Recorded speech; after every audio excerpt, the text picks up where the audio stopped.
अस्सलाम वालेकुम grade pre ninth बच्चों, हम लोगों का चैप्टर नंबर 1 कंप्लीट हो गया। ठीक है, अब हमने इसके न्यूमेरिकल प्रॉब्लम्स स्टार्ट करने हैं। ठीक है, फर्स्ट न्यूमेरिकल जो हमारे पास गिवन है उसकी स्टेटमेंट हमें गिवन है कि express the following quantities using prefixes, कि उन्होंने हमें कुछ क्वांटिटीज़ दी हुई हैं। हमने क्या करना है, हमने इन क्वांटिटीज़ को प्रीफिक्सेस की फॉर्म में लिखना है। ठीक है, प्रीफिक्सेस का टेबल आपको याद करवाया हुआ है। ठीक है, आपकी बुक पे गिवन है। अपनी बुक के आप पेज नंबर 7 पे देखेंगे तो आपको वहाँ पे ब्लू कलर में साइड पे प्रीफिक्सेस का टेबल मिल जाएगा। ठीक है, वो आपने टेबल अच्छे से याद करना है, वो यहाँ पे न्यूमेरिकल्स में यूज़ होगा। अच्छा बच्चों देखो, अब जो फर्स्ट वैल्यू मुझे गिवन है वो है 5000 ग्राम। ठीक है, 5000 ग्राम को मैं लिख सकती हूँ 5 इंटू 1000 ग्राम। ठीक है, ये 5000 ग्राम 5 इंटू 1000 ग्राम के इक्वल होता है। अब 1000 को मैं लिख सकती हूँ 10⁻3। ठीक है, तो ये मेरे पास आ जाएगा 5 इंटू 10⁻3 ग्राम। अब 10⁻3 को जब आप देखेंगे अपने प्रीफिक्सेस के टेबल में तो वो इक्वल होता है किलो के। ठीक है, 10⁻3 आपके पास किलो के इक्वल होता है, तो 10⁻3 की जगह मैं किलो लिख लूँगी, 5 as it is gram as it is, तो ये मेरे पास 5 kg के इक्वल आ जाएगा। अब यहाँ पे क्वेश्चन नंबर सी में मुझे गिवन है 52 इंटू 10⁻−10 किलोग्राम। ठीक है, 52 को मैं एज इट इज़ लिखूँगी, 10⁻−10 को एज इट इज़ जब मैं प्रीफिक्सेस के टेबल में किलो की वैल्यू देखूँगी तो वो 10⁻3 होती है, वो मैं यहाँ पे लिख दूँगी ग्राम एज इट इज़। अब देखो, जब यहाँ पे मैं अकॉर्डिंग टू साइंटिफिक नोटेशन मैं यहाँ पे पॉइंट को शिफ्ट करूँगी तो ये 5.2 इंटू 10⁻1 आ जाएगा। 10⁻−10 as it is, 10⁻3 as it is, gram as it is. अब देखो बेसिस सेम है, मैं पावर्स को ऐड कर सकती हूँ, तो 1 -10 + 3 ये मेरे पास -6 के इक्वल आ जाएगा। ठीक है, तो 10⁻6 मेरे पास माइक्रो के इक्वल होता है प्रीफिक्सेस में, तो 5.2 एज इट इज़, 10⁻6 की जगह मैं माइक्रो लिख लूँगी और ग्राम, तो 5.2 माइक्रोग्राम। अब बच्चों न्यूमेरिकल नंबर 2 की मुझे स्टेटमेंट गिवन है कि how do the prefixes micro, nano and pico related to each other, के 3 प्रीफिक्सेस उन्होंने मुझे कहा है माइक्रो, नैनो और पीको के, ये एक दूसरे से किस तरह से रिलेट करते हैं। ठीक है, वो मैंने बताना है।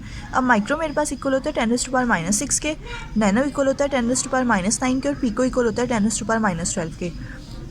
1 माइक्रो मेरे पास इक्वल होगा 10⁻3 नैनो। किस तरह से देखो, 10⁻3 और नैनो इक्वल होता है 10⁻9, तो 3 - 9 10⁻6 होगा और वो मेरे पास 1 माइक्रो के इक्वल आ जाएगा। ठीक है, अब इसी तरह से अब मुझे माइक्रो को रिलेट करना है पीको के साथ, तो 1 माइक्रो मेरे पास इक्वल होगा 10⁻6 पीको। वो किस तरह से होगा, 10⁻6 पीको मेरे पास होता है 10⁻12, तो 6 - 12 -6, तो यही मेरे पास 1 माइक्रो होता है। ठीक है, अब 1 नैनो मेरे पास इक्वल होगा 10⁻3 पीको। ये किस तरह से होगा, देखो 10⁻3 पीको मेरे पास इक्वल होता है 10⁻12, तो 3 - 12 10⁻9 और -9 क्या होता है 1 नैनो। ठीक है, तो इस तरह से ये तीनों प्रीफिक्सेस एक दूसरे के साथ रिलेट करते हैं।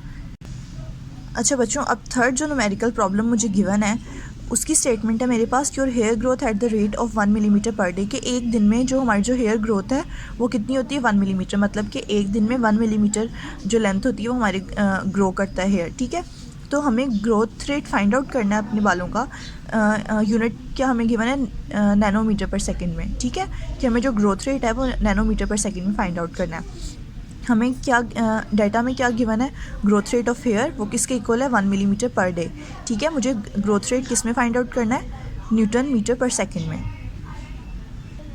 अच्छा बच्चों, इसका सोल्यूशन मेरे पास कुछ इस तरह से आ जाएगा कि मुझे गिवन क्या है, ग्रोथ रेट ऑफ हेयर किसके इक्वल होता है 1 मिलीमीटर पर डे के, तो मिली मेरे पास प्रीफिक्सेस में किसके इक्वल होता है 10⁻³ के। ठीक है, मिली की वैल्यू होती है 10⁻3।